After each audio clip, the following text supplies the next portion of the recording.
2022년 7월 14일 목요일 열린비전교회 새벽기도회에 나오신 여러분 환영하며 축복합니다. 오늘 이 아침 우리가 함께 나누실 말씀은 신약성경 히브리서 9장 11절로 22절입니다. 히브리서 9장 11절부터 22절입니다. 제가 봉독하겠습니다. 그리스도께서는 장래 좋은 일에 대제사장으로 오사 손으로 짓지 아니한 것 곧 이 창조에 속하지 아니한 더 크고 온전한 장막으로 말미암아 염소와 송아지의 피로 하지 아니하고 오직 자기의 피로 영원한 속죄를 이루사 단번에 성소에 들어가셨느니라. 염소와 황소의 피와 및 암송아지의 죄를 부정한 자에게 뿌려 그 육체를 정결하게 하여 거룩하게 하거든 하물며 영원하신 성령으로 말미암아 흠없는 자기를 하나님께 드린 그리스도의 피가 어찌 너희 양심을 죽은 행실에서 깨끗하게 하고 살아계신 하나님을 섬기게 하지 못하겠느냐. 이로 말미암아 그는 새 언약의 중보자시니 이는 첫 언약 때에 범한 죄에서 속량하려고 죽으사 부르심을 입은 자로 하여금 영원한 기업의 약속을 얻게 하려 하심이라. 유언은 유언한 자가 죽어야 되나니 유언은 그 사람이 죽은 후에야 유효한즉 유언한 자가 살아있는 동안에는 효력이 없느니라. 이러므로 첫 언약도 피 없이 세운 것이 아니니 모세가 율법대로 모든 계명을 온 백성에게 말한 후에 송아지와 염소의 피 및 물과 붉은 양털과 우슬초를 취하여 그 두루마리와 온 백성에게 뿌리며 이르되 이는 하나님이 너희에게 명하신 언약의 피라 하고 또한 이와 같이 피를 장막과 섬기는 일에 쓰는 모든 그릇에 뿌렸느니라. 율법을 따라 거의 모든 물건이 피로써 정결하게 되나니 피 흘림이 없은즉 사함이 없느니라. 아멘. 오늘 11절과 12절 말씀은 예수님이 행하신 일에 대해서 다음과 같이 설명합니다. 그리스도께서는 장래 좋은 일에 대제사장으로 오사 더 크고 온전한 장막으로 말미암아 염소와 송아지의 피로 하지 아니하고 오직 자기의 피로 영원한 속죄를 이루사 단번에 성소에 들어가셨느니라. 이 11절과 12절은 그리스도와 대제사장이신 예수님이 영원한 속죄를 이루시고 더 크고 온전한 장막에 들어가셨다라고 말하고 있습니다. 이 말씀은 우리에게 예수님의 사역으로 말미암아 성도된 우리가 어디를 향하고 있는지를 알려줍니다. 오늘날 우리는 참 다양한 장소에서 다양한 모습으로 예배합니다. 웅장한 장소에서 예배할 때도 있겠지만 조촐한 장소, 아니 그것보다 더 열악한 장소에서 예배할 수도 있겠습니다. 시간대도 참 다양하게 예배하죠.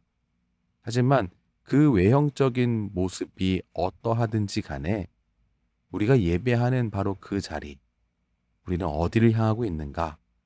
우리의 대제사장이신 예수님을 따라서 영원히 썩지 않는 성소인 더 크고 온전한 장막으로 우리가 들어가는 것입니다. 우리가 어디에서 예배하는가, 어떤 그 장소가 결과를 만들어내는 것이 아니고 예수님의 사역이 바로 우리를 그렇게 만드는 것입니다. 우리로 영원하고 온전한 곳으로 들어가게 하는 것입니다. 어떻게 이런 멋진 일이 일어나는가? 오늘 말씀은 그의 피 때문이다라고 말합니다. 22절의 말씀처럼 피 흘림은 사함을 가져옵니다. 죄의 사함을 가져오죠. 이미 구약시대부터 피로 인해서 하나님께 나아가는 제사장은 정결함을 얻을 수 있었습니다. 하지만 동물의 피에는 한계가 명확했습니다. 13절을 보겠습니다. 염소와 황소의 피와 및 암송아지의 죄를 부정한 자에게 뿌려 그 육체를 정결하게 하여 거룩하게 하거든. 말씀에서 뭐라고 말합니까?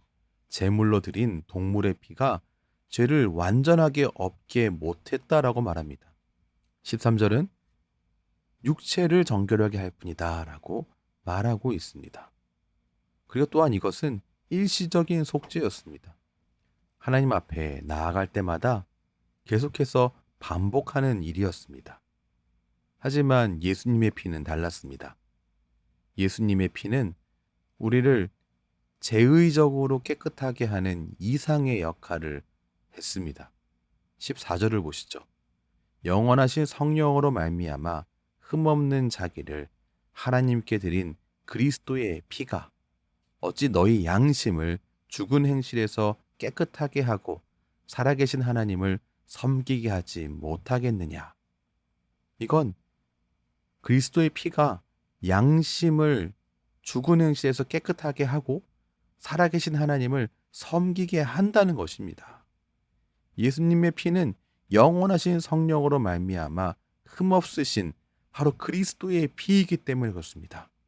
그렇기에 이 피는 우리의 양심까지 깨끗하게 하는 겁니다. 그 결과 살아계신 하나님 앞으로 나아갈 수 있게 만들어줍니다.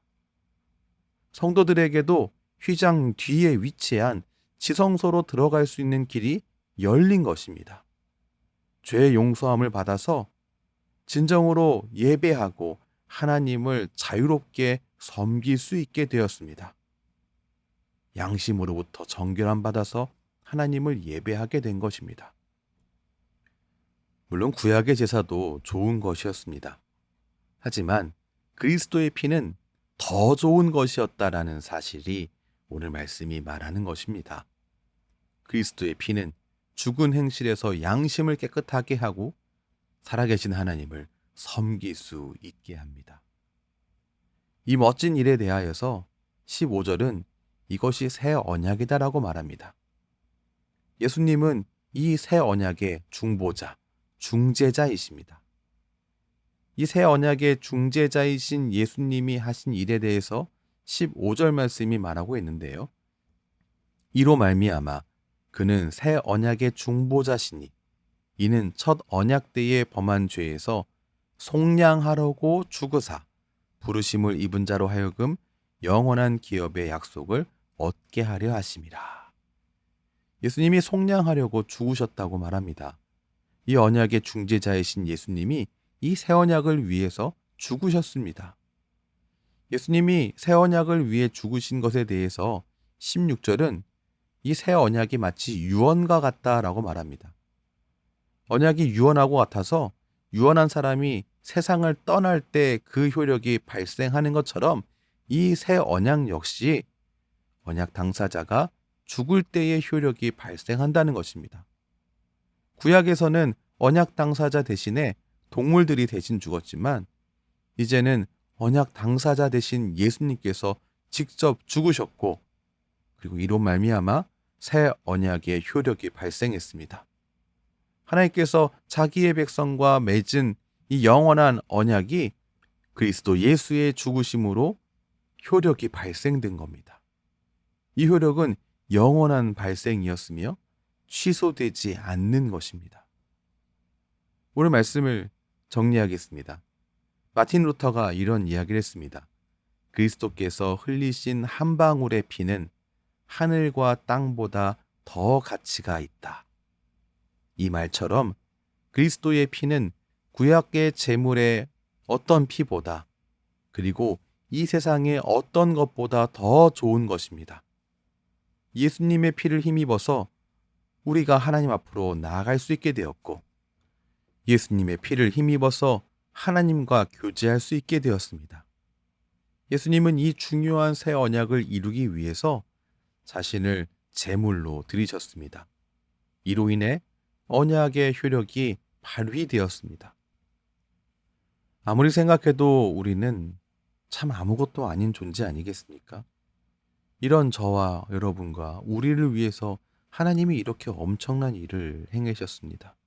왜 이렇게 하셨습니까? 우리가 하나님의 큰 사랑을 받는 존재이기 때문입니다.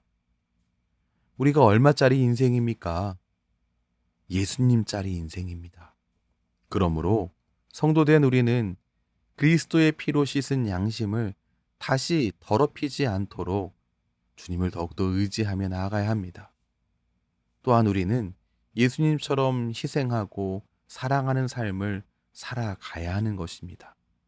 오늘도 우리를 사랑하신 그 은혜에 감사하며 우리를 온전케 하신 그리스도 예수의 피에 감사하며 성도다운 삶을 사는 주님의 귀한 자녀 다 되시기를 주님의 이름으로 축원합니다. 기도하겠습니다. 주님, 참으로 연약하고 부족하고 못난 참 아무것도 아닌 우리를 이렇게 소중히 여기시고 사랑해 주시니 하나님 참 감사합니다. 주님, 우리는 그 사랑을 기억하며 더욱 예수님을 간절히 붙들고 나아가야만 하겠습니다. 예수님을 닮아서 희생하고 섬기는 삶, 사랑하는 삶을 사는 우리가 되기를 원합니다. 하나님 뜻에 합당한 삶을 살아갈 수 있도록 오늘도 은혜로, 능력으로, 지혜로 인도해 주시옵소서. 예수님 이름으로 기도합니다. 아멘. 우리 주 예수 그리스도의 크신 은혜와 하나님 아버지의 무한하신 사랑과 성령 하나님의 인도하심이 오늘도 그리스도의 피를 의지하여 나아가는 모든 성도들의 삶 가운데 때마다 일마다 충만하게 넘치시기를 축원하옵나이다. 아멘.